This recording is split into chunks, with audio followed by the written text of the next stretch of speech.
అంద మనం ఇవాళ శ్రీ శ్రీ పరమహంస యోగానంద ఒక యోగి ఆత్మకథ గురించి చదువుకుంటున్నాం మాస్టర్స్. మానవుడి నిత్యాన్వేషణ. సత్యాన్వేషకులు మొట్టమొదట దేవుణ్ణి ఎలా కనుక్కున్నారు? సెల్ఫ్ రియలైజేషన్ ఫెలోషిప్స్ అంతర్జాతీయ ప్రధాన కార్యాలయం లాస్ ఏంజల్స్, కాలిఫోర్నియా, నవంబర్ 11, 1934. వైద్య శాస్త్రం గురించి మానవుడు ఎలా ఊహించగలిగాడో మనం సులువుగా అర్థం చేసుకోగలం. అతడు శారీరకంగా బాధపడ్డాడు కాబట్టి తనను తాను బాగు చేసుకోవటానికి ఒక పద్ధతి కోసం వెతికాడు. ఏమనంటున్నారంటే వైద్య శాస్త్రం గురించి మానవుడు ఎలా కనుక్కున్నాడు, ఎందుకు కనుక్కోవాల్సి వచ్చింది అంటే తను శారీరకంగా తను బాధను అనుభవించాడు కాబట్టి దానిలో నుంచి బయటికి రావటానికి ఒక పద్ధతిని ఫాలో అయ్యి అక్కడి నుంచి ఒక కనుక్కున్నాడు అనమాట. ఒక ఔషధం కానీ ఒక సర్జరీలు గాని ఏదైనా కనుక్కున్నాడనమాట. అట్లానే కానీ మనిషి భగవంతుడిని కనుక్కోవాలని ప్రయత్నించడం ఎలా జరిగింది? ఏమంటున్నారంటే మనిషి భగవంతుడిని కనుక్కోవాలని ప్రయత్నించడం ఎలా జరిగింది అని అడుగుతున్నారు. ఈ ప్రశ్న లోతైన ఆలోచనకు తావిస్తుంది. ఈ ప్రశ్న లోతైన ఆలోచనకు తావిస్తుందంటే డీప్ డిస్కషన్‌కి చూపిస్తుంది. భారతదేశపు వేదాలలో భగవంతుని గురించి మొట్టమొదట యథార్థ భావన మనకి కనిపిస్తుంది. భారతదేశపు వేదాలలో భగవంతుని గురించి మొట్టమొదట యథార్థ భావన మనకు కనిపిస్తుంది. అంటే మన భారతదేశ వేదాలలో మన భగవంతుని గురించి అన్నీ స్పష్టంగా యథార్థంగా చెప్పారన్నమాట. భారతదేశం తన పవిత్ర గ్రంథాల్లో కాల పరీక్షకు తట్టుకొని నిలబడి శాశ్వత సత్యాలను ప్రపంచానికి అందించింది. భారతదేశం తన పవిత్ర గ్రంథాల్లో అంటే ఏదైతే వేదం కానీ రకరకాల బుక్స్ కానీ ఈ కాల పరీక్షకు తట్టుకొని అంటే ఈ కాలం అంటే అందరూ పెట్టిన పరీక్షలకు అన్నిటికీ తట్టుకొని నిలబడినది గొప్ప అది మన భారతదేశపు చరిత్ర అన్నమాట. భౌతికమైన వస్తువులను కొత్తగా కనిపెట్టిన ప్రతి వ్యక్తి అవసరమే. అంటే భౌతికమైన వస్తువులంటే ఈ భౌతికం అంటే బయట కనిపెట్టిన వస్తువులు. భౌతికం ఇన్నర్ లోపల జరిగేదనంటే ఇన్నర్‌గా జరుగు వాటిని. భౌతికం అంటే ఇప్పుడు మనం ఇప్పుడు అనుభవిస్తున్న బయట జరుగుతున్న ఏదైనా ఇన్వెన్షన్ ప్రతి వ్యక్తి అవసరమే అంట. ఏది కనిపెట్టినా ఆ వ్యక్తి మనకి ప్రతి ఒక్కళ్ళు అవసరమే అని చెప్తున్నారు. నూతన ఆవిష్కరణకు తల్లి అన్నట్లుగా భౌతికమైన అవసరం వల్లే ప్రేరేపించబడ్డాడు. అదే విధంగా పూర్వకాలంలో భారతదేశానికి చెందిన ఋషులు అవసరం వల్ల ప్రేరేపించబడ్డది. అంటే ఈ పూర్వకాలంలో భారతదేశానికి చెందిన ఋషులు అవసరం వల్లనే ప్రేరేపించబడి ఉత్సాహభరితులైన ఆధ్యాత్మిక అన్వేషులుగా మారారు. ఆంతరిక తృప్తి లేనిదే బాహ్య సంపదలు ఎన్ని ఉన్నా శాశ్వత ఆనందాన్ని కొని తేలేవు. అంటే మనం ఆంతరికం అంటే మన లోపల ఇన్నర్‌లో తృప్తి లేనిది బాహ్యంలో ఎన్ని సంపదలు ఉన్నా గానీ వృధానే అని చెప్తున్నారనమాట. అంటే శాశ్వత ఆనందాన్ని ఇవ్వలేవు. ఎందుకంటే భౌతికంగా మనకి ఎప్పుడు ఆనందం ఉండదు. లోపలే మనం సెర్చ్ చేయాలన్నమాట. ఇన్నర్‌లోకెళ్తేనే మనకి హ్యాపీనెస్ గాని ఏదైనా ఉంటది. ఎందుకంటే ఇప్పుడు మనం సపోజ్ ఒక ఎగ్జాంపుల్ తీసుకోండి. మనకొక చీర కావాలి అని మనం అనుకున్నాం అనుకోండి. మనం లోపలికి మన సోల్‌కి చెప్పుకోండి. అది మనకి చేస్తదండి. మనం బాగా కోరుకుంటే మనకు విజువలైజేషన్ చేసుకుంటే, ఓహో! మనకు పలానా కలర్ కావాలి, పలానా ఇది కావాలంటే మనకట్లా ప్రాప్తిస్తది. అది మనకి సోలు ఇస్తదనమాట. మనకంత పవర్ ఉంది. కాపోతే మనం ఏంటంటే ఆ భౌతిక ప్రపంచంలో పడిపోయి నా ఎంతసేపు అక్కడే కొట్టుకుంటున్నాం గానీ ఇన్నర్‌గా ఎళ్ళట్లేదనమాట. అయితే మనిషి తనను తాను నిజంగా ఆనందంగా ఎలా ఉంచుకోగలడు? ఈ సమస్యను భారతదేశంలోని జ్ఞానులు పరిష్కరించడానికి పూనుకున్నారు. ఈ ఏదైతే శాశ్వత ఆనందాన్ని తెచ్చుకోలేమంటున్నారో బయట ఎతుక్కుంటే, అవి వాళ్ళు తెలుసుకున్నారంట. ఋషులు తెలుసుకున్నారు. అయితే మనిషి తాను తాను నిజంగా ఆనందంగా ఎలా ఉంచుకోగలడు అని అడుగుతున్నారు మన క్వెషను. ఈ సమస్యను భారతదేశంలోను జ్ఞానులు పరిష్కరించటానికి పూనుకున్నారు. అంటే ఈ ఈ ఏదైతే ఈ సమస్య మనకు తలెత్తిందో దానిని సాల్వ్ చేయటానికి ఋషులు గాని, ఇంకా మంచి గొప్ప మాస్టర్స్ గాని పూనుకున్నారనమాట. ప్రకృతికున్న 3 ముఖాలు. ఐ ఐతిక ఐతికోహసిక యుగాల్లో దైవారాధన, ప్రకృతి శక్తుల పట్ల మనిషికి గల భయం. సంస్కృతంలోని తెలుసుకోవటం నుంచి వేదం అనే పదం వచ్చింది. సంస్కృతంలో విద్ అనే తెలుసుకోవటం నుంచి వేదం అనే పదం వచ్చిందంట. వేదాలు లక్షల శ్లోకాలతో నిండిన విస్తారమైన పవిత్ర గ్రంథాల వేదాల పుట్టుక పురాతన కాలంలో మరుగున పడిపోయింది.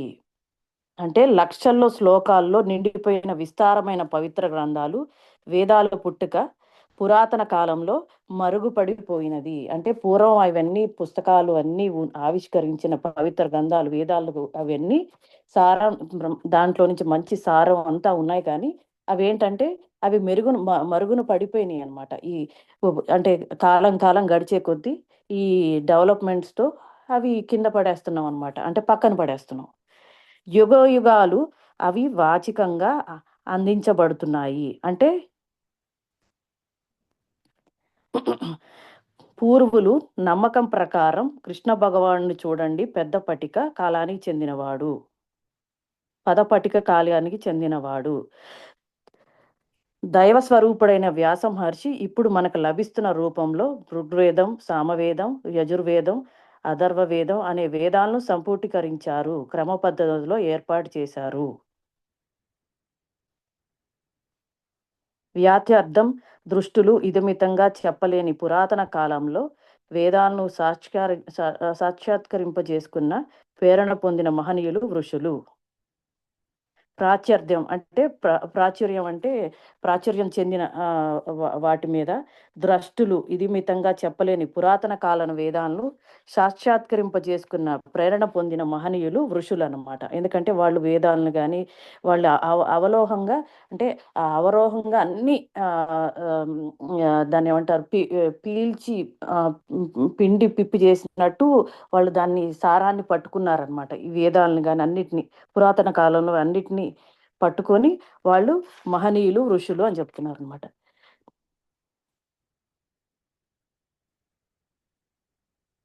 నుంచి ప్రారంభమైంది. అతిగా వర్షాలు కురిసినప్పుడు వరదలు చాలా మందిని చంపేశాయి. అంటే అతిగా వర్షాలు కురిసినప్పుడు గానీ, అంటే డిజాస్టర్స్ వచ్చినప్పుడు గానీ, సైక్లోన్స్ వచ్చినప్పుడు గానీ, వరదల వల్ల చాలా మందిని జనాల్ని చంపేశారంట. భక్తిపూర్వకమైన భయంతో మానవుడు వర్షం, గాలి ఇంకా ఇతర ప్రకృతి శక్తులన్నిటిని దేవుళ్ళుగా భావించాడు. భక్తిపూర్వకమైన భయం అంటే ఇప్పుడు మనం మనం అబ్బో ఇది జరిగిందంటే అమ్మో ఒక భయం ఉంటదనమాట. అబ్బో ఏదో ఈ వర్షం పడుతుందంటే అమ్మో మనకి ఈ మనం ఏదో చెడు చేసాము అంటే మనం ఏదో ఈ ప్రకృతికి చెడు చేసాం కాబట్టి ఈ వర్షాలు ఇట్లా వస్తున్నాయి. ఈ ఇట్లా గాలులు, సుడిగుండాలు ఇవన్నీ వస్తున్నాయి అనుకోండి. ఇది అవి న్యాచురల్ కెలామిటీస్ కాకుండా జనం ఏంటంటే భక్తి భయంతో వీటన్నిటిని ప్రకృతి మానవుడు ఇంకా ప్రకృతి శక్తులన్నిటిని దేవుడిగా భావించాడంట. ఈ డిజాస్టర్స్ అన్నిటిని దేవుళ్ళగా భావించాడంట. అంటే మనం ఏదో ప్రకృతికి వైపరీత్యం అట్లా అనుకోకుండా వాటిని దేవుడిగా భావించి పూజిస్తున్నాడనమాట. తర్వాత ప్రకృతి సృష్టి, స్థితి, లయాలనే మూడు విధాలుగా పనిచేస్తున్నాయి మానవులు గ్రహించారు.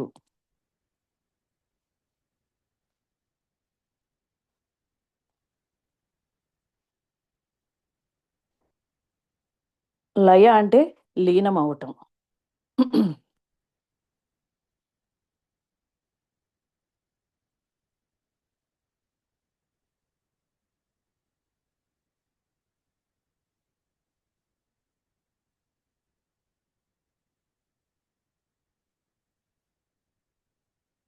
నెక్స్ట్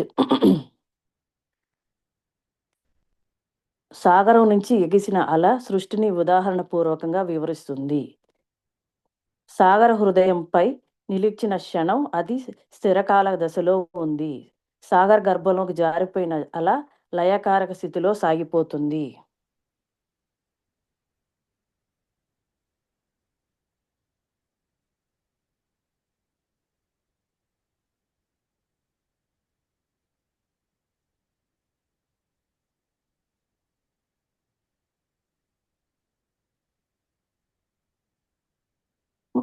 ఇప్పుడు తర్వాత ప్రకృతి, సృష్టి, స్థితి, లయాలనే 3 విధాలుగా పనిచేస్తుంది మానవులు గ్రహించారు.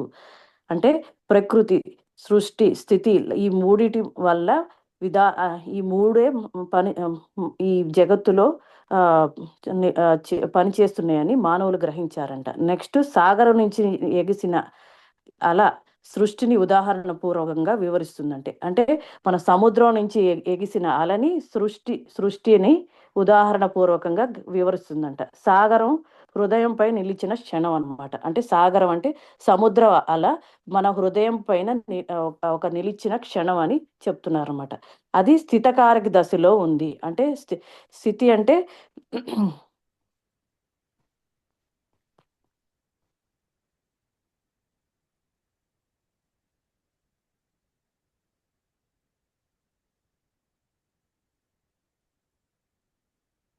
అంటే ప్రాతినిధ్యం వహించే దశలో ఉందన్నమాట.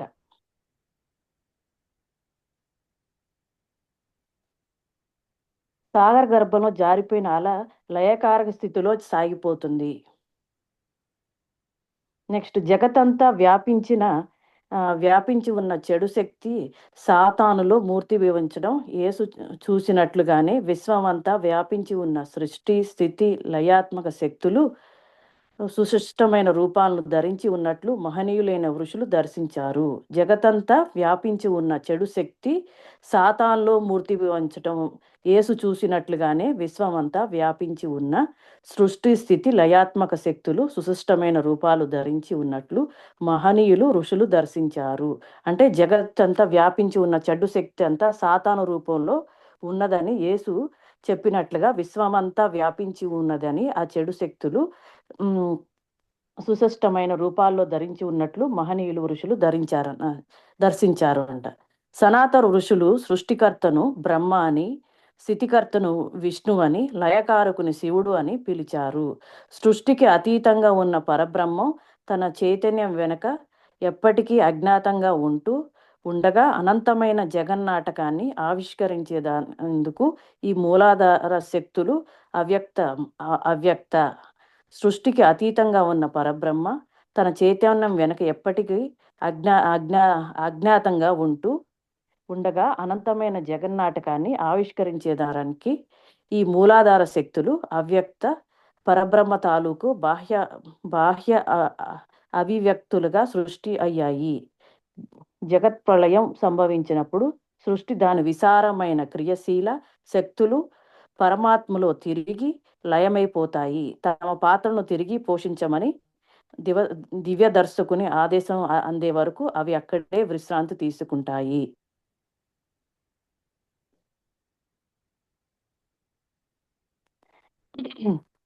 సనాతన ఋషులు ఏమని చెప్తున్నారంటే సృష్టికర్తను బ్రహ్మ అని, స్థితికర్తను విష్ణు అని, లయకారకుని శివుడు అని పిలిచారన్నమాట. సృష్టికి అతీతంగా ఉన్న పరబ్రహ్మం తన చైతన్యం వెనుక ఎప్పటికీ అజ్ఞాతంగా ఉంటూ ఉండగా అనంతమైన జగన్నాటకానికి ఆవిష్కరించేదానికి ఈ మూలాధార శక్తులు ఉపయోగపడుతున్నాయి. అంటే సృష్టి, స్థితి, లయకారకులు ఈ మూలాధార శక్తులు ఉపయోగపడుతున్నాయి. అవ్యక్త పరబ్రహ్మం తాలూక్య బాహ్య అభివ్యక్తులుగా సృష్టించాయి. జగత్ ప్రళయం సంభవించినప్పుడు అంటే జగత్ అంతా ఒక ప్రళయం సృష్టించినప్పుడు సృష్టి దాన్ని విశారమైన క్రియాశీలి శక్తుల పరమాత్మలో తిరిగి లయమైపోతాయి. అంటే ఇవి శక్తులన్నీ మళ్ళీ పరమాత్మలో తిరిగి లయమైపోతాయంట. తమ పాత్రను తిరిగి పోషించమని దివ్య దర్శకుని ఆదేశం అందే వరకు అంటే ఏవైతే ఇప్పుడు జరుగుతున్నాయో అవి మళ్ళీ భగవంతుడు ఐక్యం అవ్వాలంటే అవి భగవంతుడు ఆదేశం ఇచ్చే వరకు అక్కడే విశ్రాంతి తీసుకుంటాయంట. నెక్స్ట్ బ్రహ్మ, విష్ణు, మహేశ్వరుల గురించిన కథ. భారతదేశంలో బ్రహ్మ, విష్ణు, మహేశ్వరుల గురించి ప్రసిద్ధమైన కథ ఒకటి ఉన్నది. తమ అపారమైన శక్తిని గురించి వాళ్ళల్లో వాళ్ళు గొప్పలు చెప్పుకుంటారు. హఠాత్తుగా ఒక చిన్న పిల్లవాడు అక్కడ వచ్చి బ్రహ్మతో ఇలా అన్నాడు, "నువ్వు దేన్ని సృష్టించావు?" "సర్వము" అని బ్రహ్మ బదులిచ్చాడు. అతిశయంతో "వాళ్ళ పనేమిటి? మిగిలిన ఇద్దరు దేవుళ్ళు" ఆ బాలుడడిగాడు. "ప్రతి దాన్ని మేము సంరక్షిస్తాము, లయ చేస్తామని" జవాబు ఇచ్చారు. అంటే భారతదేశంలో ఏమంటారంటే బ్రహ్మ, విష్ణు, మహేశ్వరుల గురించి ప్రసిద్ధమైన కథ ఒకటి ఉందని చెప్తున్నారనమాట. తమ వాళ్ళలో వాళ్ళు గొప్పలు చెప్పుకుంటారంట. అంటే ఈ ఈ భగవంతుడు గొప్పవాడని, ఆ భగవంతుడు గొప్పవాడని అంటే గురించి మనం చెప్పుకుంటారంట గొప్పలు. అయితే ఒక చిన్న పిల్లవాడు అక్కడ వచ్చి బ్రహ్మతో ఇలా అడిగాడంట ఒక క్వెషను. "నువ్వు దేన్ని సృష్టిస్తావు?" బ్రహ్మ అన్నాడంట, "నేను సర్వము సృష్టిస్తాను" అని బ్రహ్మ బదులిచ్చాడంట. మరి మిగతా ఇద్దరు పనేమిటి? అంటే విష్ణు విష్ణు, శివుడు పనేమిటని అడుగుతున్నారనమాట. మిగిలిన ఇద్దరు దేవుళ్ళు ప్రతిదాన్ని మేము సంరక్షిస్తాం. వాళ్ళేమంటారంటే మిగతా ఇద్దరు దేవుళ్ళు మేము ప్రతిదాన్ని సంరక్షిస్తామని జవాబిచ్చారనమాట. ఆ బాల సందస్కరుడు తన చేతిలో పళ్ళు శుభ్రం చేసుకునే పుల్లంత గరికెపూచను పట్టుకున్నాడు. దానిని బ్రహ్మ ముందుంచి ఇలా అడిగాడు. ఈ బాలుడేం చేశాడంటే తన చేతిలో ఒక గరికని శుభ్రం చేసుకొని, పుల్లంత గరికని శుభ్రం చేసుకొని, దాన్ని పట్టుకొని దాన్ని బ్రహ్మ ముందుంచి ఇలా అడిగాడంట. "ఇలాంటి గడ్డిపూచను నువ్వు సృష్టించగలవా?" తీవ్ర ప్రయత్నం చేసినా తాను దాన్ని లేకపోతున్నానని బ్రహ్మ ఆశ్చర్యంతో తెలుసుకున్నాడంట. ఆ అబ్బాయి ఒక గడ్డి పూచను తీసుకెళ్ళి బ్రహ్మని అడిగాడంట. "నువ్వు సృష్టించగలవా ఇదంటే?" బ్రహ్మ అన్నాడంట, "నేను నేను తీవ్ర ప్రయత్నం చేసినా దీన్ని సృష్టించలేను" అని చెప్తాడంట బ్రహ్మ. అప్పుడు కుర్రవాడు విష్ణువు వైపు తిరిగి తాను నిలకడగా దాని వైపు దృష్టి సారించినప్పుడు మెల్లగా కరిగిపోవటం ప్రారంభించిన ఆ గడ్డి పూచను కాపాడమని అడిగాడు. అంటే విష్ణువు వైపు బ్రహ్మ నేను చేయలేను అంటాడు. ఆ గడ్డి పూచను అంటే నేను సృష్టించలేదు అంటాడు. మళ్ళీ ఏం చేస్తాడంటే ఈ అబ్బాయి మళ్ళీ నిలకడగా విష్ణువు వైపు తిరిగినప్పుడు ఏమవుతదంటే అది ఆ గడ్డి పూచ ఆ అబ్బాయి చేతిలో ఉన్నది ఉంటది కదా! అది కరిగిపోవటం మొదలవుతదంట. ఆ గడ్డి పూచను కాపాడమని అడిగాడంట ఆ చిన్న బాలుడు. దాన్ని కరగకుండా ఉంచటానికి విష్ణువు చేసిన ప్రయత్నాలు అయ్యాయి. అంటే మళ్ళీ ఆ అబ్బాయే అడిగాడంట. "స్వామి దీన్ని కరగకుండా చెయ్యి ప్లీజ్" అంటే కానీ విష్ణువు దాన్ని ఆపలేకపోయాడంట. చివరికి ఆ అపరిచిత బాలుడు ఆ గడ్డిపూచను మళ్ళీ సృష్టించి దాన్ని నాశనం చేయమని శివుడిని అడిగాడంట. దాన్ని నిర్మూలించటానికి శివుడెంత ప్రయత్నించినా ఆ గడ్డిపూచ చెదరకుండా అలాగనే ఉందంట. అయితే ఈ బాలుడు మళ్ళీ దాన్ని సృష్టించి అంటే ఈ ఏ ఏదైతే ఈ బాలుడు ఉన్నాడో, ఆ అబ్బాయి ఎళ్లి శివుడిని అడిగాడంట. ఏమని? "నేను ఈ గడ్డి పూచని దీన్ని నిర్మూలించటానికి ప్రయత్నించు శివా" అని అడిగితే, శివుడు ఎంత ప్రయత్నించినా ఆ గడ్డి పూచ చెదరకుండా అలానే ఉంది. ఆ బాలుడు మళ్ళీ బ్రహ్మ వైపు తిరిగాడు. "నన్ను నువ్వు సృష్టించవా?" అని అడిగాడు. ఎంత ఆలోచించినా ఈ అద్భుతమైన బాలుడిని సృష్టించినట్లు బ్రహ్మకు గుర్తు రాలేదు. ఈ బ్రహ్మని ఏం క్వెషన్ అడిగాడు ఈ అబ్బాయి, "నన్ను నువ్వు సృష్టించావా?" అని అడిగాడు. ఎంత ఆలోచించినా బ్రహ్మకి తట్టలేదంట. నేను ఈ అబ్బాయిని నిజంగా సృష్టించానా లేదా అని. హఠాత్తుగా ఆ బాలుడు అదృశ్యమయ్యాడు. ముగ్గురు దేవుళ్ళు భ్రాంతిలో నుంచి మేల్కొని తమ శక్తికి వెనక మరింత గొప్ప శక్తి ఉన్నదన్న విషయాన్ని గుర్తించారు. ఈ త్రిమూర్తులు ఏం చేశారంటే ఈ బాలుడు మాయమైపోయినప్పుడు, మటుమాయమైపోయినప్పుడు మాకన్నా ఇంకా గొప్ప శక్తి ఉంది. మా వెనకాల ఇంకా గొప్ప శక్తి ఉంది అని కనుగొని దిగ్భ్రాంత ఆశ్చర్యానికి గురయ్యారంట. భగవంతుడు ప్రధాన కారణం. పాశ్చాత్య ప్రపంచంలో కార్యకారణ సూత్రాన్ని పరిశీలించడం ద్వారా ఈశ్వరుని గురించిన భావన పెంపొందింది. మానవుడు భూమి నుంచి పదార్థాలను తీసుకొని ముందుగా ఊహించిన నమూనా ప్రకారం వాటికి రూపకల్పన చేయగలడు. కాబట్టి ఈ విశ్వమంతా భావాల ఆధారంగా సృష్టి అయ్యి ఉండవచ్చుననే నిర్ధారణకి రావటం హేతుబద్ధంగా తోచింది. ప్రతిదానికి అస్తిత్వం మొదట ఒక భావనగా ఉండవచ్చన్న అభిప్రాయానికి ఇది దారితీసింది. ఆ మొదట భావన లేదా విశ్వపు నమూనాను ఎవరో మొట్టమొదట ఏర్పరిచి ఉండాలి. ఈ విధంగా కార్యాచరణ సూత్రంతో గల సారూప్యాన్ని ఆధారంగా చేసుకొని వే మేధావులు ప్రధానమైన కారణం ఒకటి ఉండి ఉండాలని నిర్ధారణకు వచ్చారు. పాశ్చాత్య ప్రపంచంలో కార్యాకరణ సూత్రాన్ని పరిశీలించడం ద్వారా ఈశ్వరుని గురించి భావన పెంపొందింది అంటున్నారు.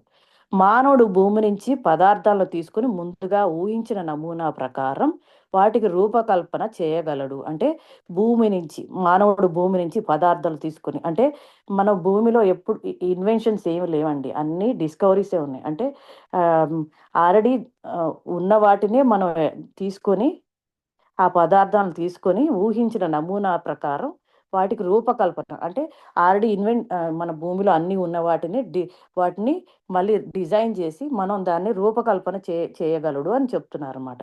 కాబట్టి ఈ విశ్వం అంతా భావాల ఆధారంగా సృష్టి అయి ఉండవచ్చునని నిర్ధారణకి రావటం హేతుబద్ధంగా తోచింది. అంటే ఈ విశ్వం అంతా అంటే మన థింకింగ్, మన థాట్ ప్రాసెస్, అంటే ఇక్కడ ఉన్న వాటిని మళ్ళీ థింక్ చేసి దాన్ని మళ్ళీ పునరుద్ధరణ చేసి, అంటే వాటికి ఇన్వెంట్ చేయటం, అంటే అట్లా తయారైనవి అనమాట. ప్రతి వస్తువు, ప్రతి దానికి అస్తిత్వం, అంటే అస్తిత్వం అంటే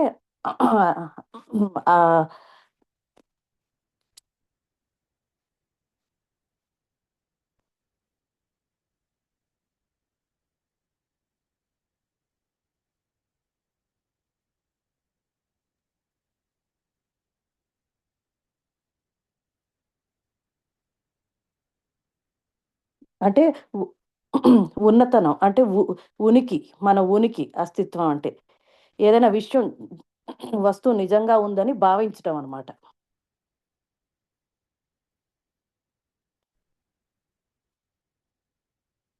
ఇది దారి తీసింది. ఆ మొదట భావనను లేదా విశ్వపు నమూనాను ఎవరో మొట్టమొదట ఏర్పరిచి ఉండాలి. అంటే ఈ సృష్టిలో ఏదైనా భావన వచ్చిందంటే దాన్ని విశ్వపు నమూనా, అంటే విశ్వంలో ఉన్న వాటి ఏవైతే చిన్న చిన్న ఉన్నాయో అవి ఎవరో మొట్టమొదట ఏర్పరిచి ఉండాలి. అంటే ఎవరో ముందే సృష్టించి ఉండాలని అంటున్నారనమాట. ఈ విధంగా కార్యాకరణ సూత్రంతో గల సారూప్యాన్ని ఆధారం చేసుకొని మేధావులు ప్రధానమైన కారణం ఒకటి ఉండాలని నిర్ధారణకు వచ్చారు.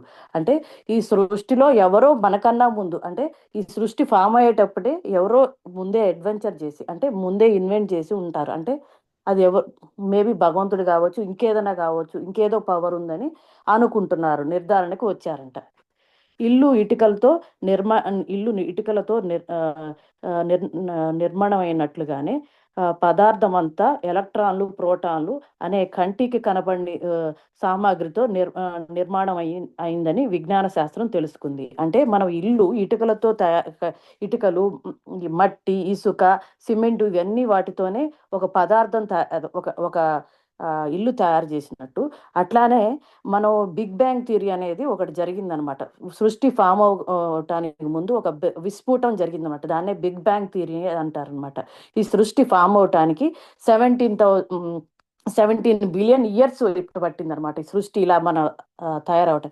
అప్పుడు ఏమైందంటే బాగా విస్ఫుటాలు, అంటే వేడి వేడి ఒక లావాలు ఇట్లా పొర్లుతా ఉండే అనమాట. ఆ లావా నుంచే ఆ లావా ఒక రేడియేషన్ ఉండేదన్నమాట. Energy, kinetic energy, magnetic energy అంటారు అనమాట. అంటే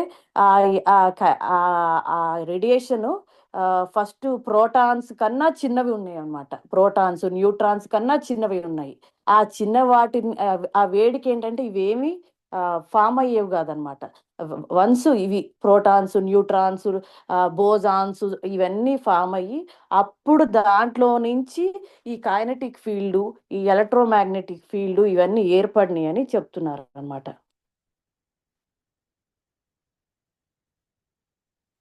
కానీ కొన్ని ఎలక్ట్రాన్లు, ప్రోటాన్ల కరంగా మరికొన్ని మనిషిలోని ఎముకలుగా ఇంకో కొన్ని ఎన్నో రకాలుగా ఎందుకు మారుతున్నాయి?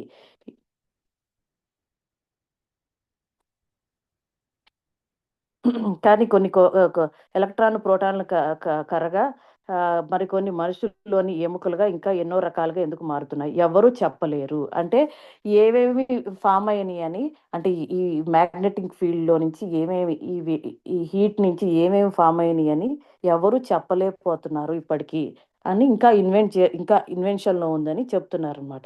వాటిని నడిపిస్తున్న మేధ ఏది? అంటే వీటన్నిటిని ఈ సృష్టిలో జరిగే ప్రతీది బిగ్ బ్యాంగ్ థియరీ గానండి, ప్రతీది ఏది జరుగుతున్నా దీన్ని నడిపించేది ఎవరు అని అడుగుతున్నారనమాట. మనకు క్వెషన్ చేస్తున్నారు. ఈ విధంగా ప్రశ్నించటం ద్వారా భౌతిక శాస్త్రవేత్తలు ఇంద్రియాలకు మాత్రమే తెలిసిన ప్రపంచ స్వభావాన్ని గురించి ప్రతిపాదించిన సిద్ధాంతాల్లో భగవంతుడు కూడా తావిస్తుంది. అంటే ఏమంటున్నారంటే, అసలు ఇదెందుకు ఫార్మ్ అయింది? ఈ సృష్టికి మూలాధారం ఎవ్వరు? అంటే అసలు ఈ భగవంతుడు గాదు. అంటే నాస్తికులుంటారు, అంటే నమ్మేవాళ్ళుంటారు, నమ్మని వాళ్ళుంటారు. అంటే వీళ్ళు అసలు ఈ వేత్తలు ఏమంటున్నారంటే, ఈ దీనికి ఇదంతా ఫార్మ్ అవ్వటానికి సిద్ధాంతాలు, ఈ భగవంతుడున్నారని కొంతమంది చెప్తారు. కొంతమందేమో లేదు లేదు ఈ మామూలుగానే ఫార్మ్ అయింది. దానికి ఏం సంబంధం లేకుండా అంటారు. ఆధారభూతుడైన భగవంతుడి నుంచే ప్రతి వస్తువు ఉదయిస్తుందని, తిరిగి ఆయనలోకే వెళ్తుందని భారతదేశపు జ్ఞానులంటారు. మరి కొంతమంది ఏమంటారంటే, ఏ వస్తువైనా ఉద్భవించిందంటే ఈ సృష్టిలో అది భగవంతుడి వల్లనే అని కొంతమందంటారు. ఆయనలోకి మళ్ళీ ఏదైతే ఎట్లా వచ్చిందో మళ్ళీ అది భగవంతుడిలోకి ఐక్యమైపోతది ఏ వస్తువైనా అని చెప్తున్నారు. అంటే ఏ జీవి అయినా, ఏ వస్తువైనా, ఏదైనా భగవంతుడి పరికరం కిందే భావిస్తున్నారనమాట. క్రమ పద్ధతికి సామరస్యానికి నిదర్శనం అన్ని చోట్ల కనిపిస్తూనే ఉంది. ప్రతి మానవుడు పదార్థం, మనసు అన్న వాటిని మిశ్ర మిశ్రమని గ్రహించిన తొలుతాటి పాశ్చాత్య వేదాంతులు ప్రకృతి, మనసు అనే 2 స్వతంత్ర శక్తులు ఉండేవని భావించారు. తర్వాత వాళ్ళు తమను తాము ఇలా ప్రశ్నించుకున్నారు.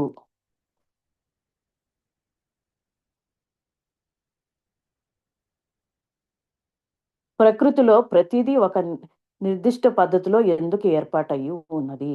అంటే ప్రకృతిలో ప్రతీదీ ఒక పద్ధతిలో ఎందుకు ఫార్మ్ అయినియి అని అడుగుతున్నారన్నమాట క్వెషన్. మనిషి చేతిలో ఒకటి రెండో దానికన్నా పొడుగ్గా ఎందుకు లేదు? అంటే మనిషి చేతుల్లో ఒకటి అంటే అన్ని వేళ్ళు ఒకేలాగా ఉండవు గదండీ! ఒకటి ఒకళ్ళ పక్కకి, ఒకటి ఇటు ఇటు అట్లా ఉంటాయి గదా! అట్లా ఎందుకు లేదు అని అడుగుతున్నారు. నక్షత్రాలు, గ్రహాలు ఒకదానికొకటి ఎందుకు ఢీకొనడం లేదు? నక్షత్రాలు, గ్రహాలు ఎందుకు ఒకదానికొకటు ఆహ్, హ్మ్, గు గుద్దుకోవట్లేదు అని అడుగుతున్నారు. సృష్టిలో ప్రతి చోట క్రమానికి, సామరస్యానికి నిదర్శనానికి మనం చూస్తున్నాము. మనసు, పదార్థం 2 వేరుగా స్వతంత్రంగా లేవని ఒకే ఒక ఒకే ఒక మీద అన్నిటిని నడిపిస్తూ ఉందని నిర్ధారించారు. మనసు, పదార్థం 2 వేరుగా స్వతంత్రంగా లేవని ఒక మేధ అన్నిటిని నడిపిస్తుందని నిర్ధారించారు.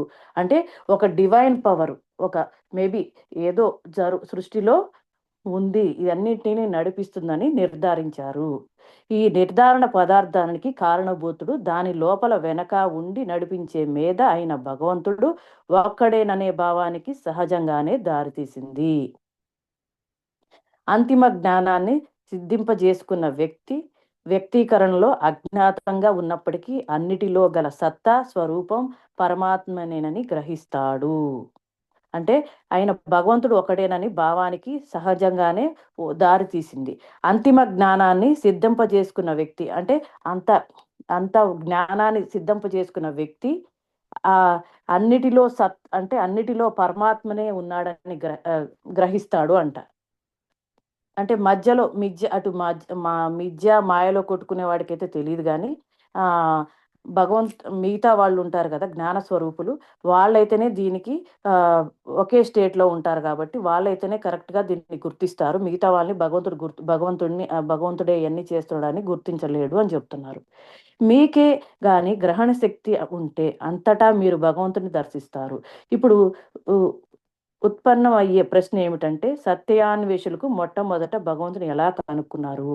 సత్యాన్వేషులు అంటే, సత్యాన్ని తెలుసుకునే అంటే జ్ఞానాన్ని తెలుసుకునే వ్యక్తులు భగవంతుడిని ఎలా కనుక్కున్నారనే క్వెషన్ అడుగుతున్నారనమాట. మాస్టర్స్ ఇది నెక్స్ట్ పేరా రేపు చదువుదామా?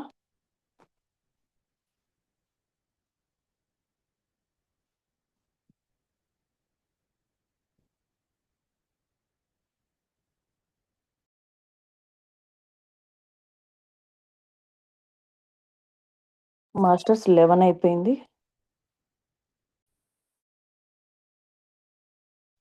ఏం పుస్తకం అండి ఇది?